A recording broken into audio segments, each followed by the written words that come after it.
ಮೇಲೆ ಕುಳಿತಿರುವ ಎಲ್ಲ ಅತಿಥಿಗಳಿಗೂ ಹಾಗೂ ಪೂಜ್ಯರಿಗೂ ಹಾಗೂ ನಿಮ್ಮೆಲ್ಲರಿಗೂ ನಮಸ್ಕಾರಗಳು. ನನ್ನ ಹೆಸರು ನಲ್ಲೆ. ಇವಾಗ ನಾವು ವ್ಯಕ್ತಿತ್ವ ವಿಕಸನದ ಬಗ್ಗೆ ಮಾತಾಡ್ತಾ ಇದ್ವಿ. ಮೊದಲು ನಾವು ವ್ಯಕ್ತಿತ್ವ ಅಂದ್ರೇನು ಅಂತ ಕೇಳೋಣ. ವ್ಯಕ್ತಿತ್ವ ಅಂದರೆ ನಮ್ಮ ಒಳಾಳದ ಶಕ್ತಿ.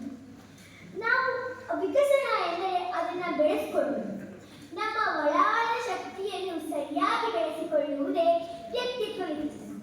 ಡಿವಿಜಿಯವರು ತಮ್ಮ ಮಂಕುತಿಮ್ಮನ ಕಗ್ಗದಲ್ಲಿ ಹೀಗೆ ಹೇಳುತ್ತಾರೆ: ಸಂಪೂರ್ಣ ಗೋಳದಲ್ಲಿ ನೆನೆದಡೇ ಕೇಂದ್ರವಲ, ಕಂಪಿಸುವ ಕೇಂದ್ರ ನೀ ಬ್ರಹ್ಮ ಕಂದು ಕಲಿ, ಶಂಭಾ ತರಂಗ ಒದರೊಳು ತುಂಬಿ ಪಡೆಯುತ್ತಿರೆ, ಗಂಬೋಳಿ ನೀನಾಗು ಮಂಕುತಿಮ್ಮ.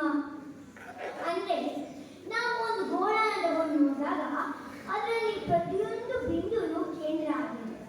ಹಾಗೆಯೇ ಇಡೀ ಬ್ರಹ್ಮಾಂಡದಲ್ಲಿ ನಾವೆಲ್ಲರೂ ಪ್ರಮುಖವಾದಂತಹ ಕೇಂದ್ರವಾಗಿರ್ತೀವಿ, ಕಂಪಿಸುವ ಕೇಂದ್ರವಾಗಿರ್ತೀವಿ. ನಮ್ಮಲ್ಲಿ ಒಂದು ಶಕ್ತಿ ಇರುತ್ತೆ.